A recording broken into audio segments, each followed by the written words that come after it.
الحمد لله وكفى وسلام على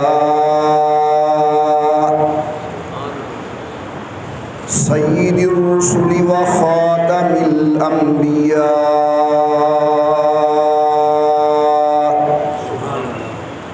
صلى الله تعالى عليه وعلى آله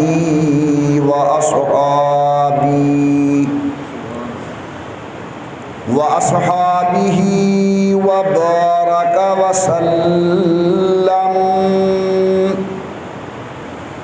وبارك وسلم تسليما كثيرا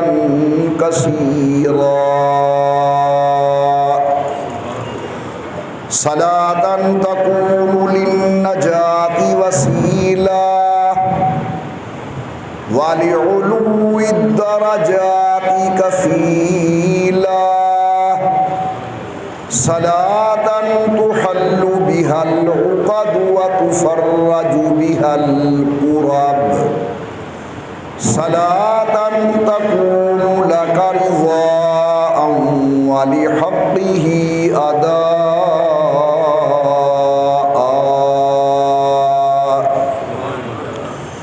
فقد قال الله تبارك وتعالى في القرآن المجيد والفرقان الحميد: أعوذ بالله من الشيطان الرجيم، بسم الله الرحمن الرحيم. وما أرسلنا من قبلك من رسول إلا نوحي إليه أنه لا إله إلا أنا فاعبدون. قال النبي صلى الله عليه وسلم: من قال لا إله إلا الله دخل الجنة، أو كما قال النبي صلى الله عليه وسلم. صدق الله العلي العظيم وصدق رسوله النبي الكريم، ونحن على ذلك لمن الشاهدين والشاكرين، والحمد لله رب العالمين. إن التيا ريح الصبا يوما إلى أرض الحرم، إن التيا ريح الصبا يوما إلى أرض الحرم، بلغ سلامي روضة فيها النبي المحترم. ما إن مدحت محمدا بمقالتي، لكن مدحت مقالتي بمحمدي. اللهم صل على محمد وعلى آل محمد وأصحاب محمد وأزواج محمد وبارك وسلم. تمام حضرات محبت و ذوق کے ساتھ درود پاک پڑھ لیں حضرت صلی اللہ علیہ وسلم کی ذات بابرکات.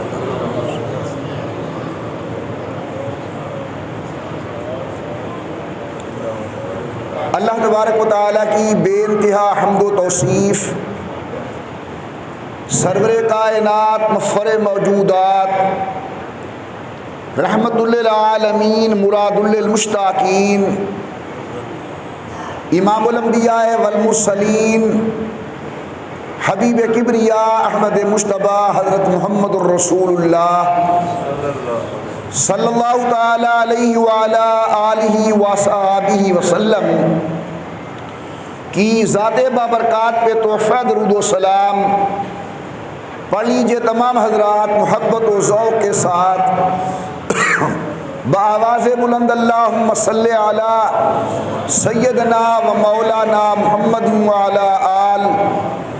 وعلی آل سیدنا و مولانا محمد مبارک وسلم پڑھنے اور بھیجنے کے بعد محترم بزرگوں، مکرم نوجوان ساتھیوں، قابل صد عظیم الصد کرام، میری محترمہ موقرہ اور مؤدبہ اسلامی مائی اور بہنوں، آج انشاءاللہ العزیز جمعۃ المبارک اجتماع میں جو بات بنیادی طور پر عرض کرنے کا ارادہ ہے وہ ہے حضرت سیدنا نوح علیہ السلام کی چند وصیتیں جو حضرت نے دنیا سے جاتے ہوئے اپنی اولاد کو، اپنے متعلقین کو ارشاد فرمائی۔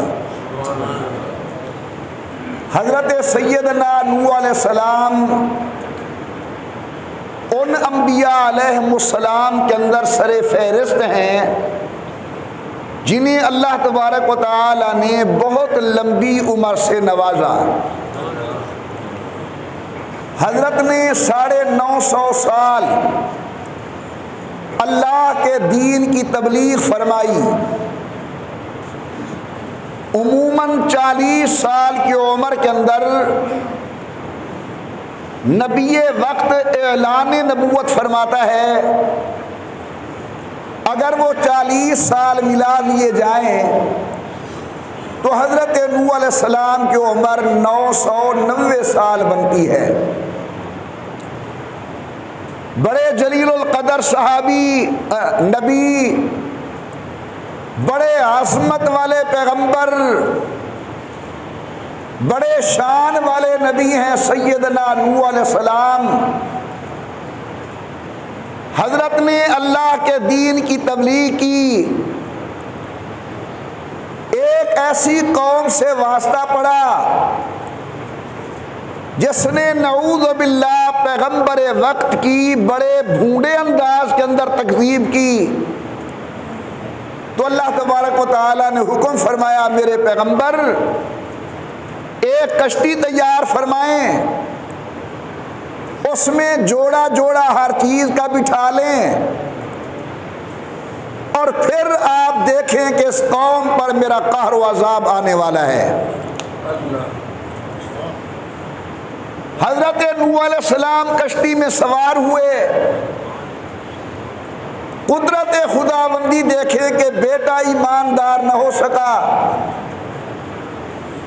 قرآن فرماتا ہے جناب نوح علیہ السلام نے اپنے بیٹے کو کہا یا بنیا، اے میرے بیٹے ارقم معنا، آ جا میرے ساتھ سوار ہو جا۔ وہ جواب دیتا ہے سآوی الی جبل یعصمنی من الماء، یہ سامنے بڑا لمبا چوڑا پہاڑ مجھے نظر آ رہا ہے، میں اس پہ چڑھ جاؤں گا، اللہ کے قہر و عذاب سے بچ جاؤں گا۔ لیکن آج پیغمبر کی نظر عنایت، نظر حقیقت دیکھ رہی تھی کہ اللہ کا عذاب جو طوفان کی شکل میں آنے والا ہے وہ بڑا زبردست اور سخت ہوگا۔ فرمایا بیٹا لا عاصم اليوم من امر اللہ، آج اللہ کے قہر و عذاب سے کوئی بچانے والا نہیں ہے۔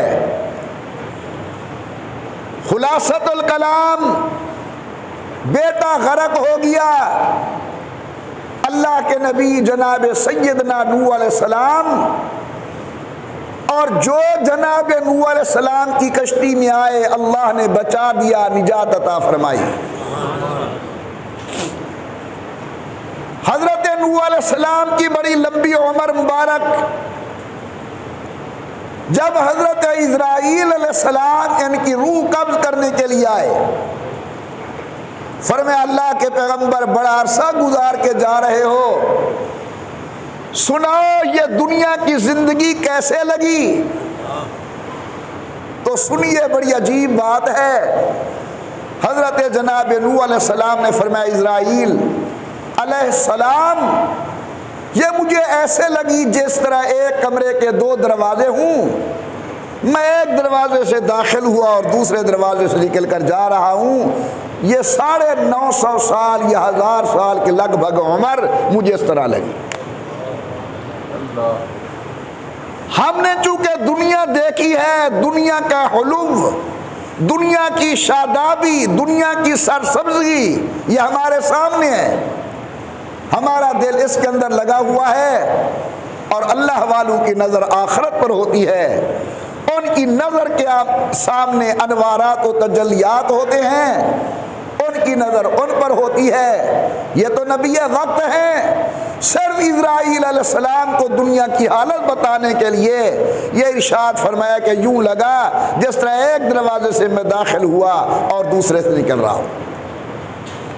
حضرت نوح علیہ السلام نے اپنے آخر وقت کے اندر اپنے عزیزوں کو، رشتہ داروں کو، بچوں کو بلایا اور پھر میں دیکھو میں دنیا سے جا رہا ہوں، میں تمہیں 4 وصیتیں کرتا ہوں، میری ان وصیتوں کو غور سے سنیں اور اس پر عمل کرنا۔ اللہ کے پیغمبر کی وصیتیں سنیں۔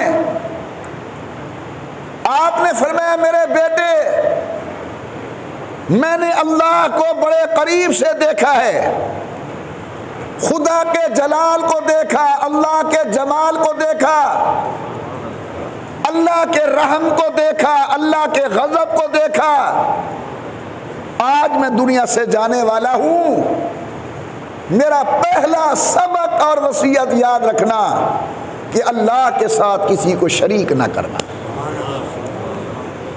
حاضرین مکرم، قرآن فرماتا ہے جتنی پیغمبر دنیا کے اندر آئے، ہر پیغمبر نے اللہ کی وحدانیت کا اعلان کیا، اور ہر پیغمبر نے اپنی قوم کو شرک سے بچنے کی تلقین کی۔ سنیے ذرا قرآن کریم غور سے۔ پروردگار عالم نے فرمایا وَمَا أَرْسَلْنَا مِن قَبْلِكَ مِن رَّسُولٍ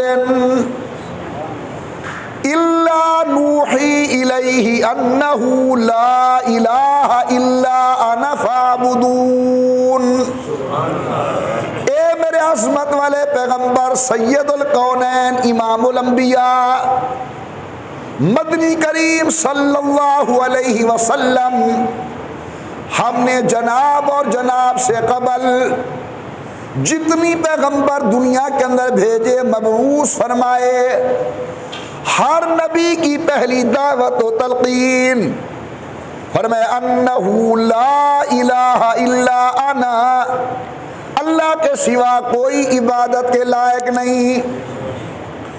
جو پیغمبر بھی آیا کلمہ اللہ نے دیا، دوسرا جز تبدیل ہوتا رہا، لیکن پہلی جز وہی رہی، توحید خالص، لا الہ الا اللہ، آدم صفی اللہ، لا الہ الا اللہ، نوح نجی اللہ، لا الہ الا اللہ، ابراہیم خلیل اللہ، لا الہ الا اللہ، موسیٰ کلیم اللہ، لا الہ الا اللہ، داؤد خلیفۃ اللہ، لا الہ الا اللہ، عیسیٰ روح اللہ۔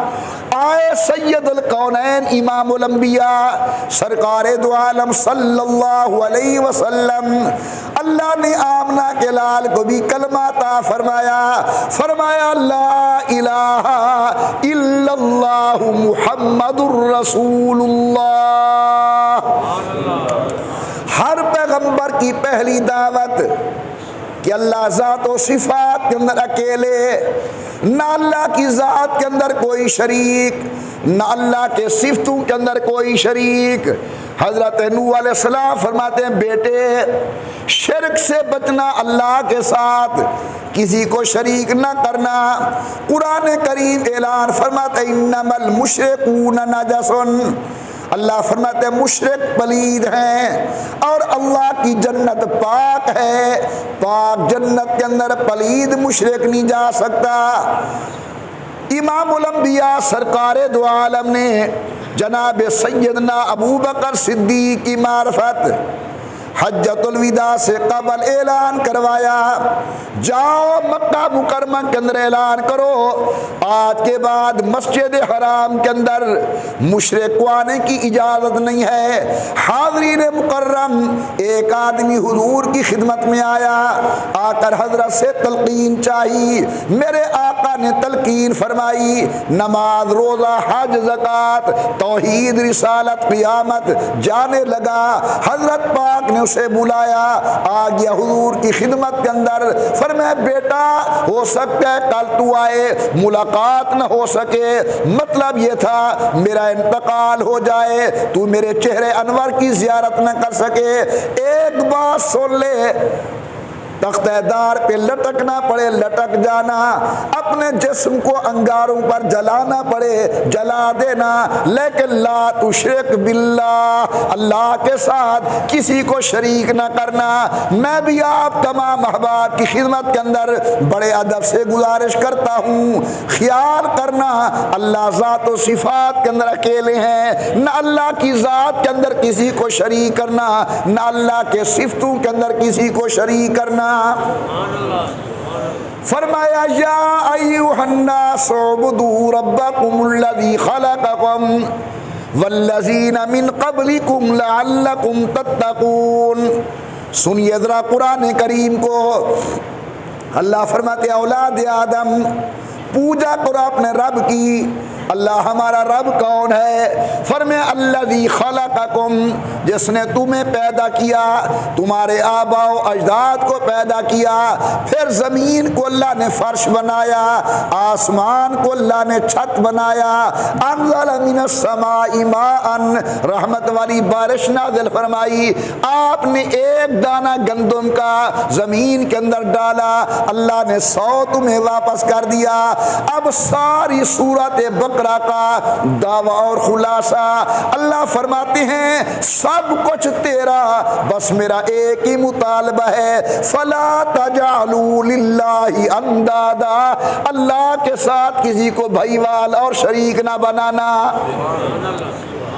شاید علامہ اقبال رحمت اللہ علیہ، لوگ تو کہتے ہیں شاعر مشرق، اور میں کہتا ہوں واقف اسرار معرفت اقبال، کاشف رموزات حقیقت اقبال، حقیقت پر نظر رکھنے والا علامہ اقبال یہ صرف شاعر نہیں، بہت بڑا اللہ کا ولی ہے۔ علامہ اقبال فرماتے ہیں میری آنکھ کو نور ملے نہ ملے، میرے دل کو سرور ملے نہ ملے، پر اتنا غرور ضرور ملے کہ جھکاؤں نہ کہیں لوح جبیں، اللہ مجھے اتنا ناز ضرور کر دے کہ پیشانی میری اور دروازہ تیرا ہو۔ فرمائے بیٹا لا تشرک باللہ، یہ میری نصیحت یاد رکھنا، اللہ کے ساتھ کسی کو شریک نہ کرنا۔ ان الشرک لظلم عظیم۔ ذرا غور کیجئے، قرآن کریم کو آپ دیکھیں، قرآن کریم کو اللہ نے شروع کیا مسئلہ رب پر، الحمدللہ رب العالمین، حالانکہ اللہ کی اور صفتیں بھی ہیں، جبار بھی اللہ کی صفت، قہار بھی اللہ کی صفت، رزاق بھی اللہ کی صفت، اللہ تعالیٰ کی صفتوں میں کئی صفتیں ہیں، لیکن اللہ نے قرآن کریم کے آغاز کے اندر ربوبیت والی صفت کو بیان کیا، فرمایا کہو الحمدللہ رب العالمین، تمام تعریفیں اللہ کے لیے ہیں جو کارخانہ کائنات کو پالنے والا ہے۔ جب قرآن کریم کی تکمیل ہوئی تو پھر اللہ نے وہی مسئلہ ربوبیت بیان کیا، قل اعوذ برب الناس، مسئلہ رب ہے۔ آپ کی اور میری روحیں تھی عالم ارواح کے اندر، وہ اللہ تعالیٰ نے ہم سے ایک وعدہ لیا تھا، قرآن وہ وعدہ بیان کرتا ہے کہ اللہ نے فرمایا تھا لست بربکم، تمہارا رب میں ہوں یا کوئی اور ہے۔ قبر میں جائیں گے انشاءاللہ العزیز تو قبر کے اندر پہلا سوال ہوگا من ربو کا، بتاؤ تمہارا رب کون ہے۔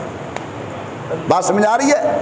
قرآن شروع کیا تو رب، قرآن مکمل کیا تو مسئلہ رب، ربوبیت۔ عالم ارواح کے اندر پوچھا جا رہا ہے تمہارا رب کون ہے، قبر میں سوال ہے تمہارا رب کون ہے؟ اللہ والد گرامی قدر کی قبر پہ رحمت فرمائے، فرماتے تھے وجہ یہ ہے رب کا معنی ہوتا ہے روزی دینے والا، اور دنیا کہتی ہے جس کا کھاؤ اسی کا گاؤ۔ اللہ فرماتے ہیں جب کھاتے میرا ہو تو گاؤ بھی میرا، تمہارے ایک ایک عضو سے میری تعظیم ثابت ہو، پیشانی تمہاری ہو اور دروازہ اللہ کا ہو۔ پروردگار عالم نے فرمایا کہو الحمدللہ رب العالمین۔ قرآن کریم مکمل کیا قل اعوذ برب الناس، عالم ارواح کے اندر الست بربکم، قبر کے اندر من ربو کا رب تیرا کون؟ دنیا کہتی ہے جس کا کھاؤ اسی کا گاؤ، اللہ فرماتے میرا ہی تو کھاتے ہو، دنیا تمہیں کھلائے گی، دنیا میں آنے کے بعد، ماں کے پیٹ سے باہر آنے کے بعد میں نے تو اس وقت روزی کا انتظام کیا جس وقت کوئی تجھے نہیں کچھ کھلا سکتا تھا۔ فرمایا ثم خلقنا النطفة علقة فخلقنا العلقة مضغة فخلقنا المضغة عظاما فقسونا العظام لحما۔ محبت سے کہہ دے سبحان اللہ۔ اللہ فرماتے تو ایک ناپاک پانی کا قطرہ تھا، میں نے اسے خون بنایا، خون تھا، میں نے گوشت کا لوتھڑا بنایا، گوشت کا لوتھڑا تھا، میں نے پیاری پیاری ہڈیاں جوڑ دی، تو ہڈیوں کا ڈھانچہ تھا، فَقَسَوْنَ الْعِظَامَ لَحْمًا، اس کے اوپر گوشت اور پوست کی میں نے چادر چڑھا دی۔ ماں کے پیٹ کے اندر ہے، سب حیران و پریشان ہیں، خدا جانے بچہ زندہ ہے یا مردہ، جاؤ الٹرا ساؤنڈ کرا کے آؤ، جاؤ کسی قابل بی بی کو دکھا کے آؤ، جاؤ کسی اللہ والے سے پانی پڑھا کے آؤ، رحمت سے آواز آتی ہے ثم انشأناه خلقا آخر، تو ابھی ماں کے پیٹ کے اندر تھا، میں نے اندر ہی اندر تجھے حیات عطا فرمائی، اب حرکت کرنے لگ گیا، ماشاءاللہ ماں کے پیٹ کے اندر چلنے پھرنے لگ گیا، جو مقدر تھا امی کے پیٹ کے اندر تو ٹھہرا، آ گیا بچہ گود کے اندر، اب قربان جاؤں قرآن تیرے انداز کے اوپر، اللہ فرماتے اب دیکھ تو صحیح فتبارک اللہ احسن الخالقین، ہے کوئی گندے پانی پہ اتنی پیاری تصویر بنانے والا؟ بولو کون ہے ہمارے نقشے بنانے والا؟ اور محبت سے کہیں اللہ، ہمیں پیدا کرنے والا کون؟ ہماری شکلیں بنانے والا کون؟ او میرے دانا پیارے دوستو، باپ ایک، ماں ایک، مقدر الگ الگ، شکلیں الگ الگ، ذہانت الگ الگ، ہر ایک کا مزاج الگ الگ۔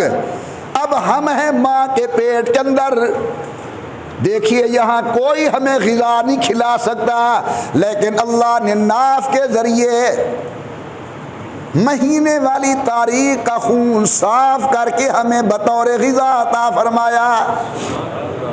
آ گیا بچہ باہر، دائی اماں نے، لیڈی ڈاکٹر نے اس کی ناف کاٹی، سیقید اندر ناڑا ہدن، ناف کاٹی، بچہ رونے لگ گیا، میں نے سمجھا درد ہوا، جناب نے سمجھا تکلیف ہوئی، لیکن اللہ والے کہتے نہیں، جب کینچی چلی اس طرح چلا، ناف کٹی، بچہ رو کے کہتا یا اللہ امی کے پیٹ کے اندر تھا، مجھے غذا ملی، اب وہ میری غذا والا راستہ ختم ہو رہا ہے، اللہ میں کھاؤں گا کیا، اللہ میں پیوں گا کیا، نہ میں مرچ کھانے کے قابل، نہ نمک برداشت کرنے کے قابل، نہ روٹی میں چبا سکتا ہوں، نہ چاول میں کھا سکتا ہوں، نہ سالن استعمال کر سکتا ہوں، اللہ میں کھاؤں گا کیا؟ فرمایا فکر نہ کر، دینے والا بھی میں ہوں اور روزی کا انتظام کرنے والا بھی میں ہوں۔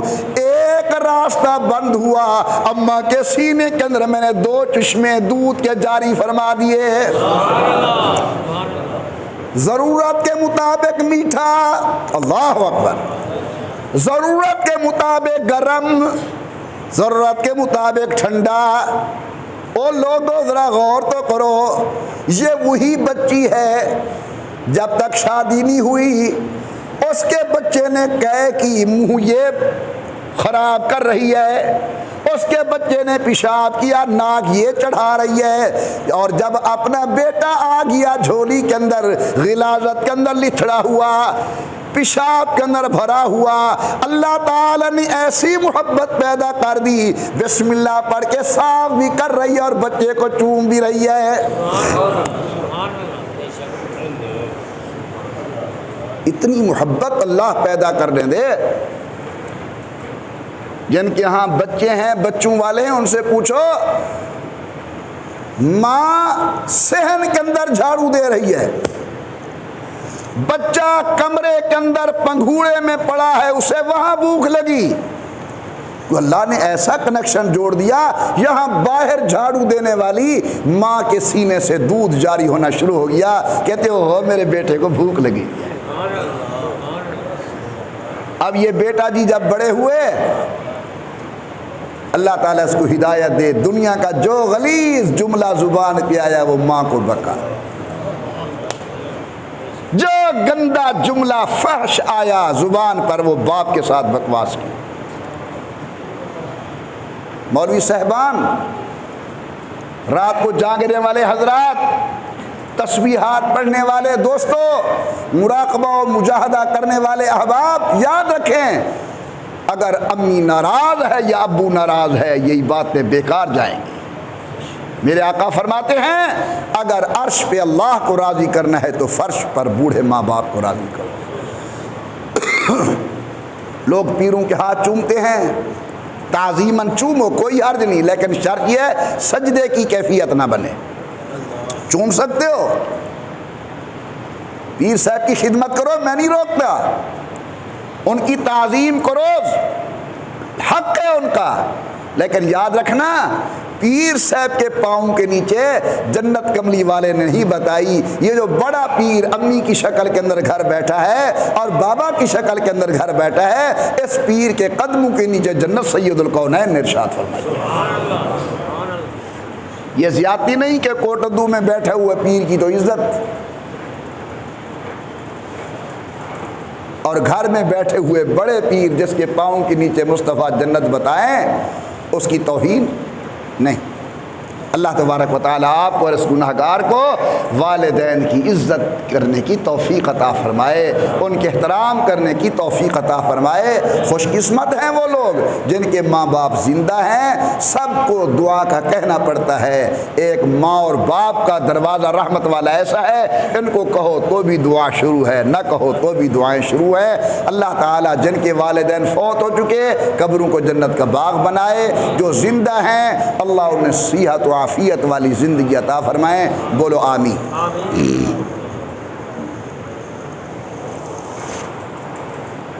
اللہ تبارک و تعالیٰ کے نبی سید الکونین امام الانبیاء سرکار دو عالم صلی اللہ علیہ وسلم نے والدین کے ادب و احترام کا حکم دیا ہے، خود حضور اکرم نے احترام کر کے دکھایا ہے تاکہ امت کو پتہ چلے جب نبی والدہ کی عزت کرتا ہے تو امتی بطریق اولا اپنی والد اور والدہ کی عزت کرے۔ اے میرا اللہ، 2 سال کے بعد والدہ کا دودھ پینا حرام، چلو بچہ تھا میں دودھ پیتا تھا، اب شریعت کہتے دودھ حرام، فرمایا ہاں حرام، کھانے پینے کے قابل ہو گیا تو اپنے اپنے ہاتھ سے توڑ اور کھا۔ یاد رکھنا ایک بات میں عرض کر رہا ہوں اپنے والد گرامی قدر کی، حضرت فرماتے تھے جتنی بھی دنیا میں آپ کو مخلوق چلتی پھرتی نظر آئے گی یہ سب جھکتی ہے تو کھاتی ہے۔ ہرن پیارا جھکے گا تو کھائے گا، مرغی سر جھکائے گی تو کھائے گی، بکری سر جھکائے گی تو کھائے گی، بھینس سر جھکائے گی تو کھائے گی، شیر ببر سر جھکائے گا تو کھائے گا، چیتا سر جھکائے گا تو کھائے گا، لیکن جب انسان کی باری آئی اللہ فرماتے ہیں میں نے تجھے 1.5 فٹ کا ہاتھ لگا دیا ہے، اسے آگے کر پھیلا، یہ خود لقمہ توڑے گا، خود سالن میں لے جائے گا اور خود تیرے منہ کے اندر لے آئے گا۔ ہر چیز کھانے کے سامنے جھکے، تو نے کھانے کے سامنے نہیں جھکنا، کھانے دینے والے اللہ کے سامنے جھکنا ہے۔ لا تسجدوا للشمس ولا للقمر واسجدوا للہ، غیر کے سامنے سجدہ نہیں کرنا، ایک اللہ کے سامنے سجدہ کرنا۔ کسی اللہ والے نے بڑا خوب کہا، کھیتیاں سرسبز ہیں تیری غذا کے واسطے، چاند سورج اور ستارے ہیں ضیاء کے واسطے۔ ضیاء کا معنی روشنی، چاند سورج اور ستارے ہیں ضیاء کے واسطے، جانور پیدا کیے تیری وفا کے واسطے، سارا جہاں تیرے لیے اور تو خدا کے واسطے۔ فرمایا وما خلقت الجن والانس الا لیعبدون۔ بہرحال جناب نوح علیہ السلام کی پہلی وصیت، فرمایا بیٹا خیال کرنا اللہ کے ساتھ کسی کو شریک نہ کرنا۔ تھوڑا سا میں آگے چل کے پھر دوسری بات کی طرف چلتا ہوں۔ 2 سال کے بعد ماں کا دودھ پینا حرام، بڑا ہو گیا آدمی، دل میں خیال پیدا ہوا یا اللہ، بچہ تھا دودھ پیتا تھا، اب دودھ حرام ہے لیکن دل چاہتا ہے میں دودھ پیوں، یا اللہ میرا کوئی انتظام۔ سنیے ذرا قرآن کریم، رحمت سے جواب ملتا ہے میرا بندہ، سامنے دیکھ، ان لکم فی الانعام لعبرہ، بھینس جا رہی ہے، منہ کالا، ند کالا، چمڑا کالا، تھن کالے، پاؤں کالے، سم کالے، کان کالے، جا رہی ہے مشکیزیں خالی، سبز گھاس کھائے گی، میلا کچیلا پانی پیے گی، تو میرا کام کر میں تیرے کام کا انتظام کروں۔ شام کو آ رہی ہے ماشاءاللہ، دودھ سے ند بھرا ہوا، تھن بھرے ہوئے۔ او علاقے کے دانا دوستو، دنیا کی بوتل کا منہ نیچے ہو، ہر چیز ضائع ہو جاتی ہے، ورنہ کارک لگانا پڑتا ہے، باندھنا پڑتا ہے۔ اللہ نے کوئی ایسی رحمت والی گرہ لگا دی، منہ نیچے تھنوں کا، مجال ہے کہ ایک قطرہ دودھ کا نیچے گرے۔ اللہ نے حکم دیا، او بھینس گائے بکری، ہاتھ لگانا میرے بندے کا کام اور پیارا پیارا دودھ دینا تیرا کام۔ یا اللہ یہ دودھ ہے کہاں؟ فرمایا من بین فرث ودم، ادھر گوبر کا خزانہ، ادھر خون کا خزانہ۔ گوبر کو اجازت نہیں بدبودار کرے، ہو سکتا ہے میرا بندہ نفرت کرے، خون کو اجازت نہیں لال کرے، ہو سکتا ہے میرا بندہ نفرت کرے۔ فرمایا من بین فرث ودم لبنا خالصا، میں نے خالص دودھ دیا، اگر پانی ملا تو نے ملایا، خس و خاشاک گرے تیری وجہ سے، اس کے اندر مٹی دھول گئی تیری وجہ سے، لبنا خالصا سائغا للشاربین، پینے والوں کے لیے بڑا خوشگوار ہے۔ میرے اس وقت کے تمام معروضات کا خلاصہ اللہ فرماتے ہیں سب کچھ تمہارا ہے، بس میں ایک ہی مطالبہ کرتا ہوں، فلا تجعلوا للہ اندادا، اللہ کے ساتھ کسی کو شریک نہ بنانا۔ نوح علیہ السلام کی 4 وصیتیں ہیں، پہلی وصیت یہ کہ بیٹا اللہ کے ساتھ کسی کو شریک نہ کرنا۔ نوح علیہ السلام کی دوسری وصیت، فرمائے بیٹا تکبر نہ کرنا۔ اللہ اکبر،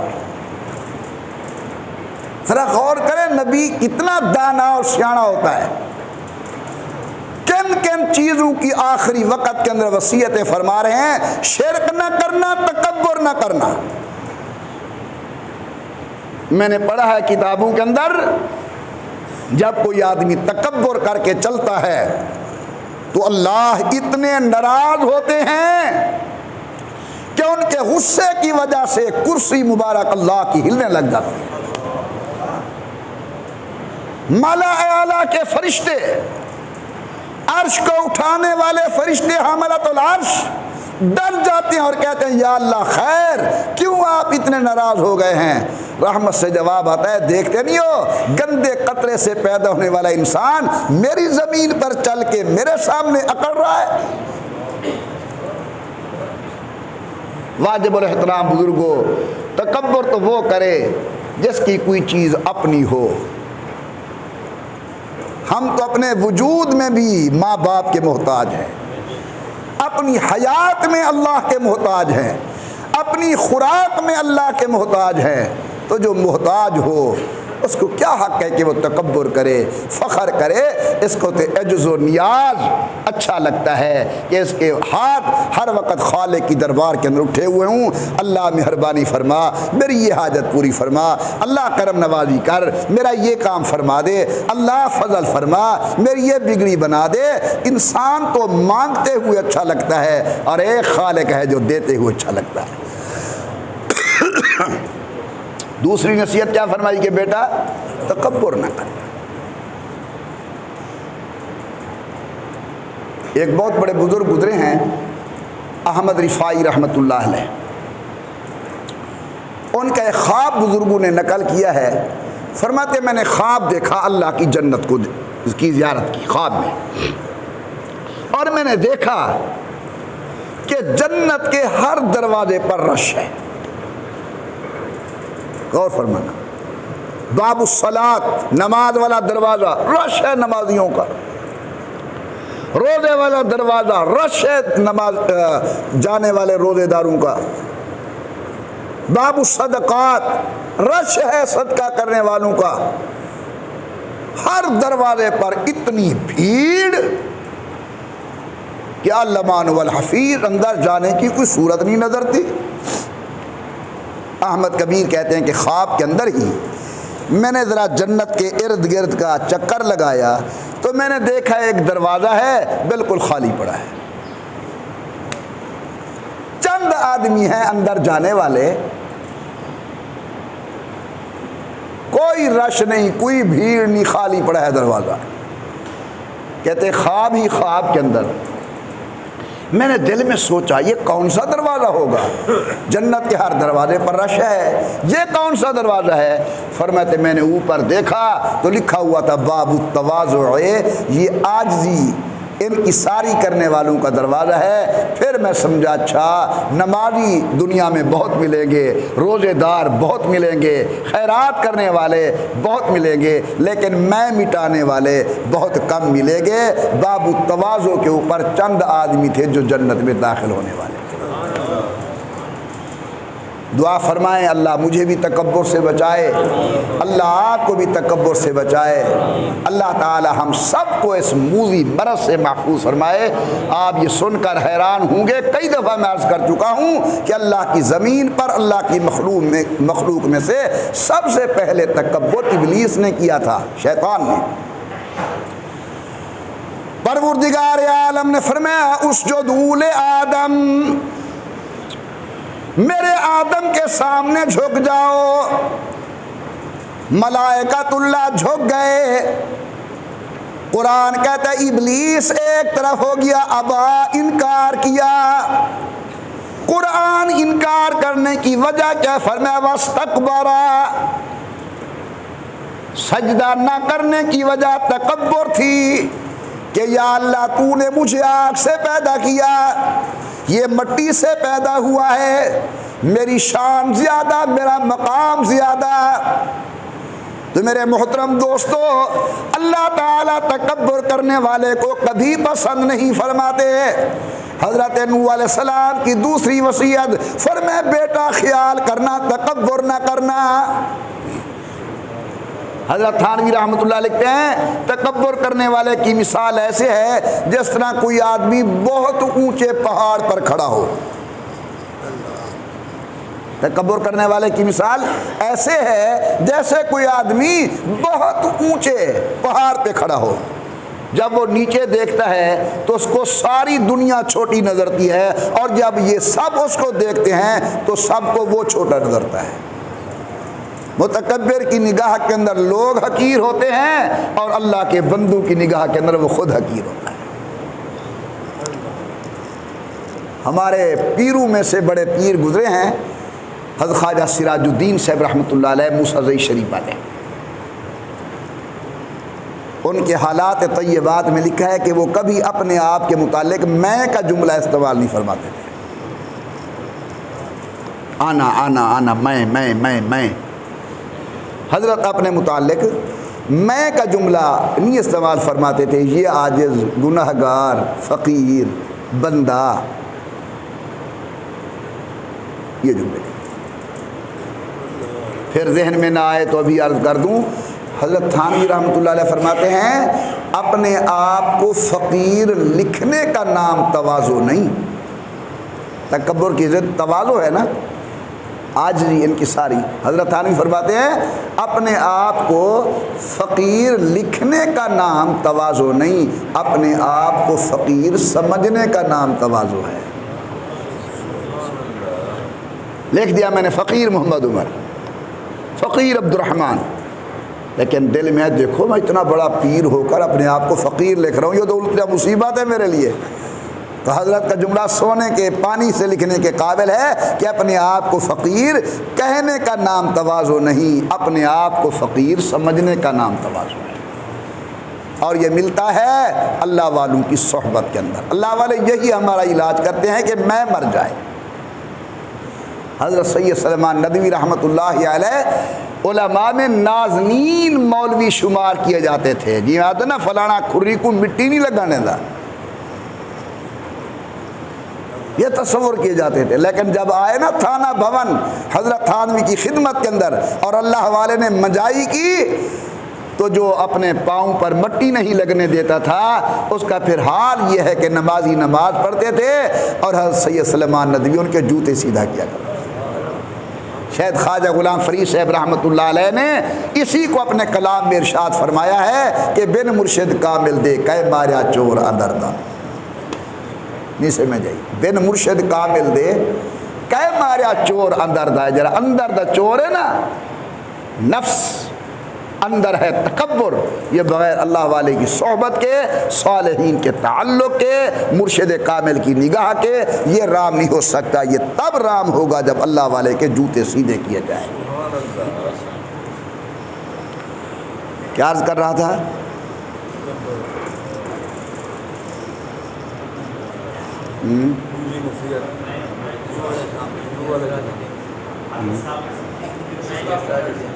خواجہ سراج الدین رحمۃ اللہ، ماشاءاللہ سب پکیندے سارے بیٹھے ہوئے سبق میرا، ہاں الحمدللہ۔ ایک بندے صحیح جواب دیتے ہی پورے اجتماع میں چوں۔ حضرت خواجہ سراج الدین صاحب رحمۃ اللہ علیہ اپنے آپ کو میں نہیں کہتے تھے۔ ایک بگڑا ہوا مولوی صاحب تھا، اس نے کہا یہ ہو سکتا ہے کہ حضرت اپنے آپ کو میں نہ کہیں، چلو ہم چلتے ہیں، میں ان کی زبان سے میں کا لفظ بلواؤں گا۔ آگے حضرت کی خدمت کے اندر آیا اور پوچھنے لگا کہ حضرت جب اللہ تبارک و تعالی نے حکم دیا تھا کہ آدم علیہ السلام کا سجدہ کرو تو ابلیس نے کیا کہا تھا؟ یہ لفظ قرآن کے اندر ہے کہ انا خیر منہ، میں اس سے بہتر ہوں، میں کا جملہ نکل جائے گا حضرت کی زبان سے۔ حضرت جب اللہ نے حکم دیا تھا تو ابلیس نے کیا کہا تھا؟ حضرت خاموش ہو گئے۔ عصر کی نماز ہو گئی، عصر کی نماز کے بعد بیٹھے دعا کے بعد اور فرمایا وہ سوال کس نے کیا تھا؟ وہ حضرت جی کھڑے ہو گئے، اس نے جی کہ میں فرمایا یہی کچھ کہا تھا۔ حضرت نے فرمایا ایو کو جا کے ذرا تائے زبان جو کچھ ہے۔ تو اللہ والے جو ہوتے ہیں یہ میں مارتے ہیں۔ اے اللہ تبارک و تعالی ہمیں بھی اتنا، یہ مقام تو بہت بڑا ہے، کوئی ایک گھونٹ ہمیں بھی عطا فرما دے تاکہ ہماری دنیا بھی بن جائے، ہماری عقبہ بھی بن جائے، ہماری قبر بھی بن جائے، ہماری آخرت بھی بن جائے۔ تو دوسری نصیحت فرمائی کہ بیٹا تکبر نہیں کرنا۔ علماء کرام لکھتے ہیں جناب سیدنا نوح علیہ السلام کی تیسری وصیت، فرمایا بیٹا لا الہ الا اللہ کثرت سے پڑھنا۔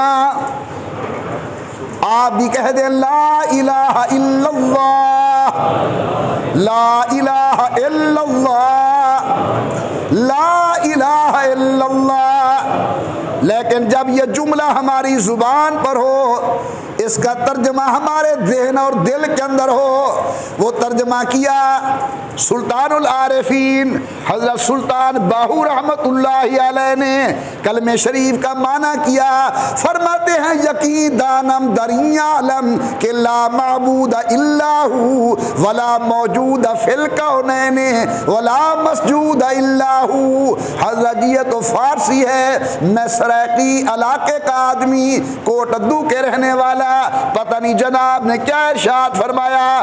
حضرت سلطان العارفین فرماتے ہیں نال یقین کمال مکمل ایگل ثابت ہوئی ہو، روحے جہان حاضر ناظر اللہ باج نہ کوئی ہو۔ ماشاءاللہ مبارک گھڑی ہے، محبت سے کہیں نفع کا مالک کون، نقصان کا مالک کون، عزت دینے والا کون، ذلت دینے والا کون، دل کی مرادیں پوری کرنے والا کون، ہماری بگڑی بنانے والا کون، غیب کے خزانوں کا مالک کون۔ اللہ کا قرآن فرماتا ہے اے میرے محبوب زبان آپ کی ہو، کلام میرا ہو۔ اللہ میں کیا کہوں؟ فرمایا قل لا یعلم من فی السماوات والارض الغیب الا اللہ۔ کملی والا اعلان کر آسمان و زمین کے غیبوں کو بغیر اللہ کے کوئی جاننے والا نہیں۔ قرآن نے سچ کہا نا۔ اتنے بڑے اجتماع میں 2-3 آدمی کہہ رہے ہیں، سارے آپ کو بھئی قرآن سچا، غیب دے خزانے اللہ دے سوا کوئی جانن والا، یہ ہتھیں دے لکینہ دیکھ کے مقدر دا پتہ نہیں لگتا، پرانیاں بچھیں کتابیں میں فال کٹھوا کے تقدیریں دا پتہ نہیں لگتا۔ یہ توتے شودے جرے ڈھکے بیٹھے انہیں دا فالا کٹھوا کے مقدر دا پتہ کرو، کتا پتہ لگتا۔ حضرت سلطان باہو رحمت اللہ تعالی علیہ کی مزار مبارک پر کبھی جاؤ اور جایا کرو اللہ والوں کی قبروں پر، اللہ خوش ہوتے ہیں، اللہ راضی ہوتے ہیں۔ زندہ پیر سے دعا منگوانا جائز ہے، قبر والے پیر کے لیے دعا مانگنا جائز ہے۔ ان نے محنتیں کی ہیں، قرآن پڑھ کے ان کی روح کو بخشو، اللہ ان کی برکت سے ہماری بگڑی بنا دیں گے، اللہ ان کی وجہ سے ہمارے اوپر بھی رحم فرمائیں گے۔ وہاں جاؤ تو چھوٹے چھوٹے بیچارے طوطے باہر بیٹھے ہوئے ہیں، ڈھکے ہوئے،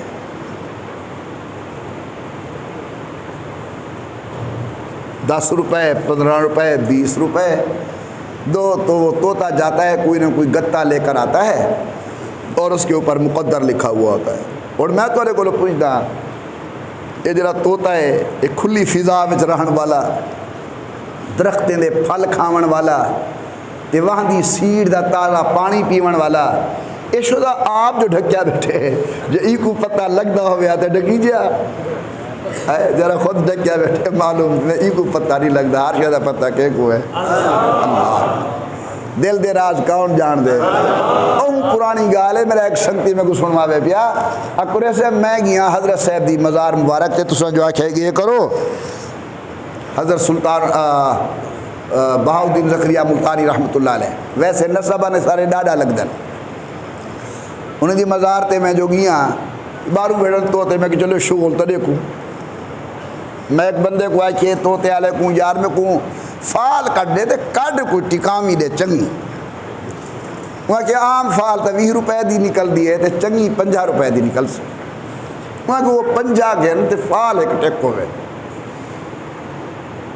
50 روپے دیتے مشہدہ توتا گئے ایک گتا چاہے تے انہیں پچھو لکھیا کھڑا تیری شادی ان قریب تھی ویسی، وہاں کہ مبارک کو میں شادی ان قریب تھی ویسی، میں کہ دو تو پہلے میرے گاٹے چھوٹے 2 سالی تو پہلے میرے قرآن اتنی جی میرے سیر تے آدھی ہے بھئی میں تو نہیں بچتا۔ ایک جملہ کہو پھر میں آگے چلوں. غیب کے خزانے کا مالک کون؟ دل کے رازوں کو جاننے والا کون؟ غیوبات کا صحیح علم رکھنے والا کون؟ یہ اکے تکے پر نہ جاؤ، حقیقت کے اندر علم رکھنے والے اللہ کی ذات مبارک ہے. فرمایا بھائی حضرت نوح علیہ السلام نے تیسری وصیت کی کہ بیٹا لا الہ الا اللہ کثرت سے پڑھا کرو. امام الانبیاء سرکار دو عالم نے فرمایا من قال لا الہ الا اللہ دخل الجنہ. جو آدمی لا الہ الا اللہ کہے گا ایک نہ ایک دن جنت میں ضرور جائے گا. من کان آخر کلامہ لا الہ الا اللہ دخل الجنہ. جس کے مرتے وقت زبان پر جملہ جاری ہو گیا لا الہ الا اللہ، ادھر آنکھیں بند ہوں گی ادھر جنت کے دروازے کھول دیے جائیں گے.